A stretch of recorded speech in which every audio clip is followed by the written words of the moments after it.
Hello friends, welcome back to our YouTube channel Blue Revolution. आज का हमारा topic है मत्स्य पालन हेतु मत्स्य बीज परिवहन। मछलियों के छोटे छोटे बच्चों का उत्पादन, एकत्रीकरण एवं मत्स्य उत्पादन क्षेत्र तक उनका परिवहन मत्स्य पालन का एक अहम पहलू है। विभिन्न फसलों का उत्पादन कार्य बीज से प्रारंभ होता है। उसी प्रकार मत्स्य पालन का कार्य भी मछलियों के छोटे छोटे बच्चों से प्रारंभ होता है, जिन्हें हम सामान्यतः मत्स्य बीज कहते हैं।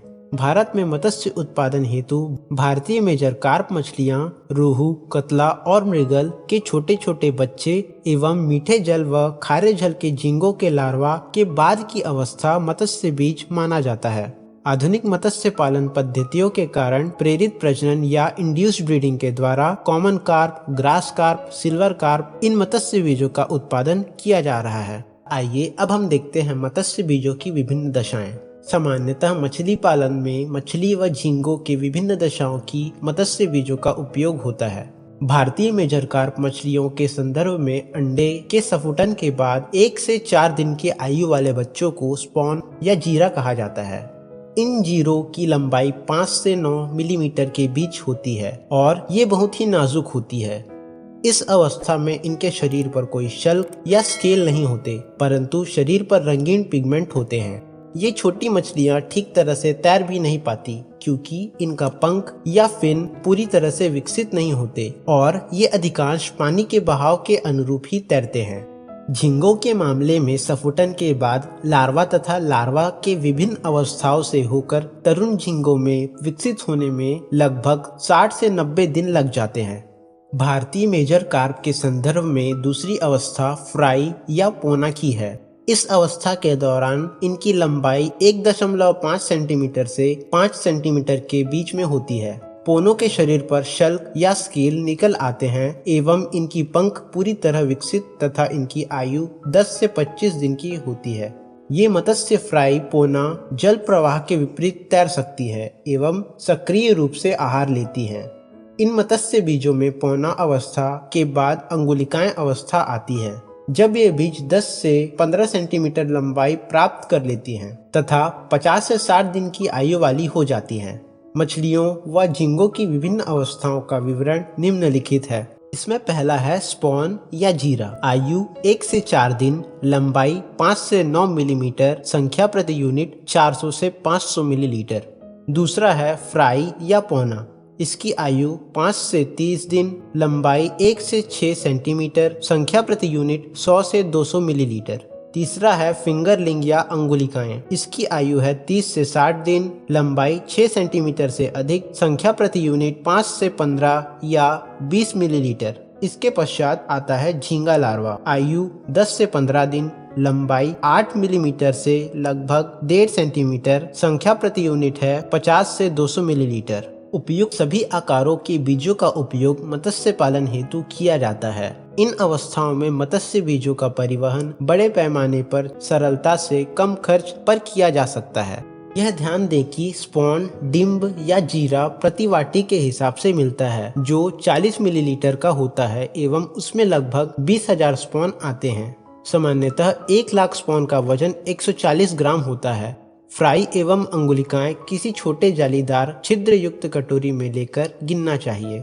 जितनी संख्या आए उसी के अनुरूप आवश्यकता अनुसार मत्स्य अंगुलिका का फ्राई लेना चाहिए, क्योंकि विभाग द्वारा गिनती के रूप में फ्राई मत्स्य अंगुलिकाएं की बिक्री की जाती है। निजी मत्स्य बीज उत्पादकों द्वारा मत्स्य बीज किलो में बेचा जाता है, परंतु यह जानना आवश्यक है कि 1 किलो में कितनी संख्या में मत्स्य बीज प्राप्त होता है, ताकि जल क्षेत्र के अनुरूप सही संख्या में मत्स्य बीज का संचयन हो सके। इसके पश्चात आइए अब हम देखते हैं मत्स्य बीजों का अनुकूलन। मत्स्य बीज परिवहन के पूर्व अनुकूलन के लिए यह जरूरी है कि उसे 2 से 3 घंटे हाफा में रखा जाए। इस क्रम में इन्हें भोजन नहीं मिलता है तथा पेट खाली रहता है, जिसमें परिवहन के दौरान पानी कम गंदा होता है। 2-3 घंटे हापा में रखने की प्रक्रिया को अनुकूलन कहते हैं। यदि अनुकूलन नहीं किया जाए तो परिवहन के दौरान उनके द्वारा मलमूत्र त्यागने से पानी में यूरिक एसिड की मात्रा बढ़ जाएगी। मछली का बीज तनाव में आ जाएगा और बीज मरने लगेंगे। परंपरागत मत्स्य बीज परिवहन। हमारे देश में मत्स्य पालन एवं मत्स्य बीज परिवहन सदियों पुरानी है। पहले मत्स्य पालन के लिए आवश्यक समस्त बीज नदियां स्रोतों से प्राप्त किया जाता था। मानसून काल में मछलियों के प्रजनन समय में मत्स्य बीजों को शूटिंग नेट की सहायता से एकत्रित कर मत्स्य पालन क्षेत्र तक ले जाया जाता था। मिट्टी की हंडियों में आविल नदी जल को मत्स्य बीजों में डालकर ले जाया जाता था। हंडी के जल को हाथों से छपछपाया जाता था, जिससे जल में ऑक्सीजन की आपूर्ति हो एवं बीज को पर्याप्त मात्रा में ऑक्सीजन मिल सके। कभी कभी इन हंडियों को एक बांस के पट्टे में दोनों ओर झुलाकर कंधों पर ढोकर भी ले जाया जाता था, जिससे अपने आप ही इन हंडियों के जल में छपछपाहट पैदा होकर जल में ऑक्सीजन की आपूर्ति हो जाती थी। मिट्टी की हंडियों के उपयोग के कारण जल का तापमान भी अनुकूल 15 से 25 डिग्री सेंटीग्रेड रहता था। मत्स्य बीजों की विभिन्न दशाओं को ध्यान से समझने के पश्चात आइए अब हम मत्स्य बीजों के परिवहन कैसे करें इस पर चर्चा करते हैं। चूंकि मछलियां एवं झींगे जल में रहती हैं और श्वास लेने के लिए ऑक्सीजन जल से ग्रहण करती हैं तथा कार्बन डाइऑक्साइड जल में ही छोड़ती हैं, अतः जल ऑक्सीजन से परिपूर्ण होना चाहिए। इनके जीवित रहने के लिए यह आवश्यक है। जब मछलियों व झींगों के जीरा, फ्राई, अंगुलिकाएं व लार्वा को कम जल परिणाम में परिवहन किया जाता है तो इन्हें बड़ी मात्रा में ऑक्सीजन की आवश्यकता होती है। सामान्यतः मत्स्य पालन में बीज उत्पादन क्षेत्र से मत्स्य पालन क्षेत्र तक मत्स्य बीजों का परिवहन आवश्यक होता है, क्योंकि दोनों क्षेत्र अलग अलग स्थानों पर स्थिर होते हैं। मत्स्य बीज परिवहन में तापमान का एक विशेष महत्व होता है। जब जल का तापमान कम 12 से 25 डिग्री सेंटीग्रेड होता है तो इसमें बड़ी मात्रा में ऑक्सीजन घुला हुआ होता है। जल का यह तापमान मत्स्य परिवहन के लिए उपयुक्त है। अन्य महत्वपूर्ण अंश है जल का पीएच स्तर। जल का पीएच स्तर 7 अर्थात न्यूट्रल रहता है, तो ऐसी स्थिति में मत्स्य बीज परिवहन के लिए यह अनुकूल है। पीएच स्तर 7 से कम हो तो यह अम्लीय होता है और अधिक होने पर यह क्षारीय हो जाता है। दोनों स्थितियां परिवहन के लिए अनुकूल नहीं है। इन बातों के अलावा स्वस्थ मत्स्य व झींगा बीजों का ही परिवहन किया जाना चाहिए, अन्यथा वांछित परिणाम नहीं मिल सकते हैं। रोगग्रस्त व कमजोर मत्स्य बीजों का परिवहन नहीं किया जाना चाहिए, क्योंकि ये बीज परिवहन के दौरान पड़ने वाले दबाव को सहन नहीं कर सकते हैं। परिवहन के लिए ऐसी स्थितियां हो जहां इन बीजों का जीवित अवस्था में ही बड़ी सरलता एवं सफलता से कम खर्च पर परिवहन किया जा सके। इन छोटी मछलियों को लंबी दूरी तय करने के दौरान दबाव या स्ट्रेस सहन करना पड़ता है। परिवहन के पूर्व अनुकूलन करना आवश्यक है। सामान्यतः स्पॉन या फ्राई को पॉलीथीन के पैकेट में पैक किया जाता है। पैकेट में 1/3 पानी तथा 2/3 ऑक्सीजन होता है। इसके पश्चात आइए अब हम देखते हैं मत्स्य बीजों का आधुनिक परिवहन। मत्स्य प्रजनन के दशा में इंड्यूस्ड ब्रीडिंग या प्रेरित प्रणाली के समावेश से विशेषकर भारतीय मेजर कार्प मछलियों को पीयूष ग्रंथियों के सार की सुई लगाकर प्रजनन कराने की प्रक्रिया तथा हैचरी प्रबंधन के विकास से मत्स्य बीज परिवहन में तेजी आ गई है। इसके अलावा झींगा के प्रजनन और बीज उत्पादन के आधुनिक तकनीकों के कारण झींगा के बीज भी देश में बड़े पैमाने पर उपलब्ध हैं।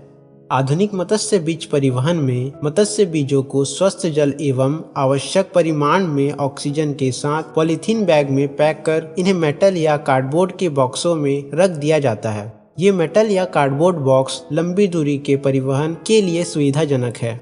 इस तकनीक से मछलियों के जीरों या झींगों के लार्वा का लंबी दूरी तक परिवहन आर्थिक रूप से काफी लाभदायक है।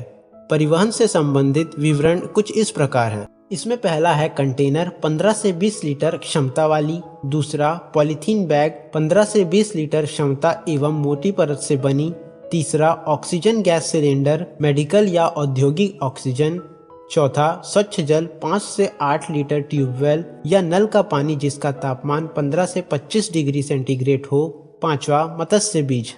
पहला स्पॉन झींगों का लार्वा 15,000 से 20,000 प्रति पैकिंग, 6 से 10 घंटे की परिवहन अवधि। दूसरा कार्प मछलियों के पोना या फ्राई 500 से 1200 प्रति पैकिंग और जिसकी परिवहन अवधि है 6 से 10 घंटों की। आइए अब हम देखते हैं संचयन का तरीका। मछली के बीज के पैकेट का पानी परिवहन के कारण गर्म हो जाता है, इसलिए पैकेट को 10 से 15 मिनट तक तालाब के पानी में रख दिया जाता है। जब पैकेट के अंदर के पानी का तापमान तथा जल के पानी का तापमान एक हो जाए तो पैकेट खोलकर आधा मुंह पानी में डुबा देना चाहिए, जिससे बीज अपने आप पानी में चला जाए। यह काम धीरे धीरे करना चाहिए जिससे बीजों को कम से कम चोट लगे।